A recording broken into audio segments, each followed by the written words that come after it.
Thank you for joining Wars of the Roses.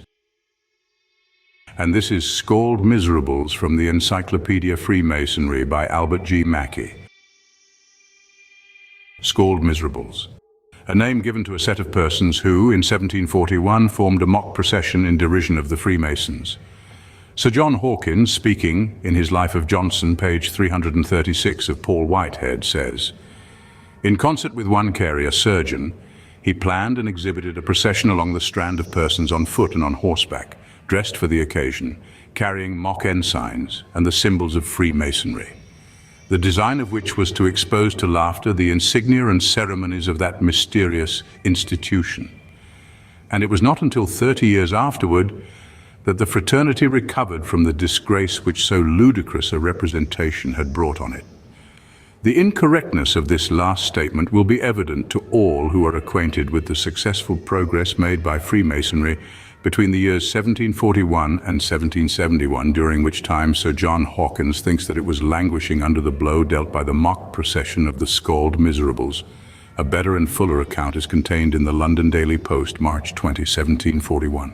Yesterday, some mock Freemasons marched through Pall Mall and the Strand as far as Temple Bar in procession. First went fellows on jackasses with cows' horns in their hands, then a kettle drummer on a jackass, having 2 butterfirkins for kettle drums.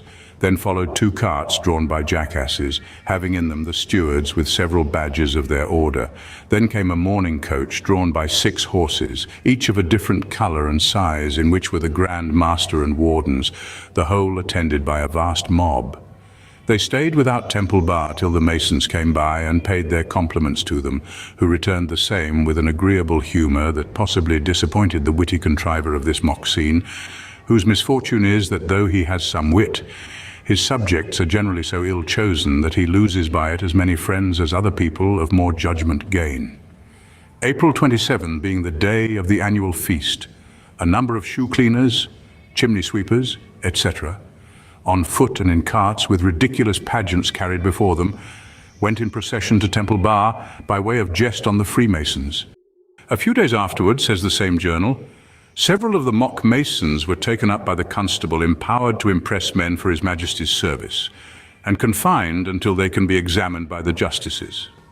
Hone remarks, Ancient Mysteries, page 242, it was very common to indulge in satirical pageants, which were accommodated to the amusement of the vulgar, and he mentions this procession as one of the kind. A plate of the mock procession was engraved by A. Benoit, a drawing master, under the title of A Geometrical View of the Grand Procession of the Scald Miserable Masons, designed as they were drawn up over against Somerset House in the Strand on the 27th day of April, anno 1742. Of this plate there is a copy in Clavel's Histoire Pittoresque. With the original plate, Benoit published a key as follows, which perfectly agrees with the copy of the plate in Clavel 1, the Grand Sword-bearer or Tyler carrying the sword of state.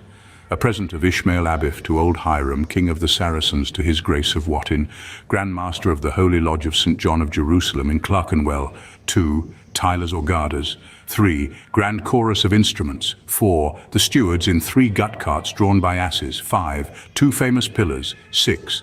3 great lights, the sun hieroglyphical to rule the day, the moon emblematical to rule the night, a master mason political to rule his lodge. 7. The entered prentice's token. 8. The letter G, famous in masonry for differencing the fellow crafts' lodges from that of prentices.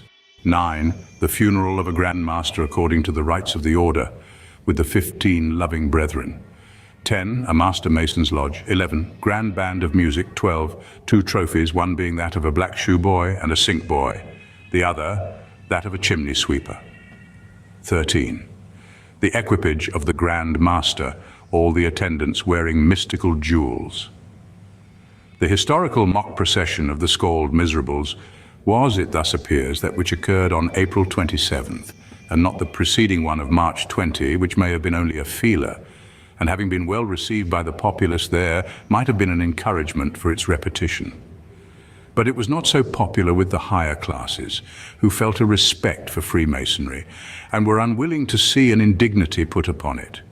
A writer in the London Freemasons magazine, 1858, first page 875, says, The contrivers of the mock procession were at that time said to be Paul Whitehead, ESQ, and his intimate friend, whose real Christian name was Esquire Carey, of Pall Mall, surgeon to Frederick, Prince of Wales.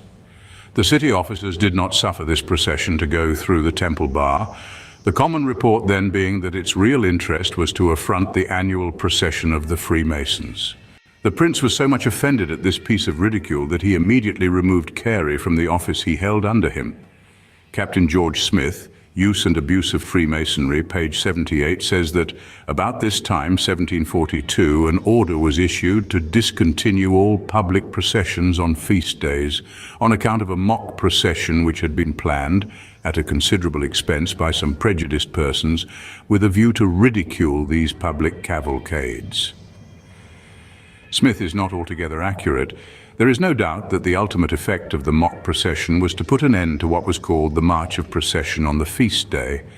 But that effect did not show itself until 1747, in which year it was resolved that it should in future be discontinued.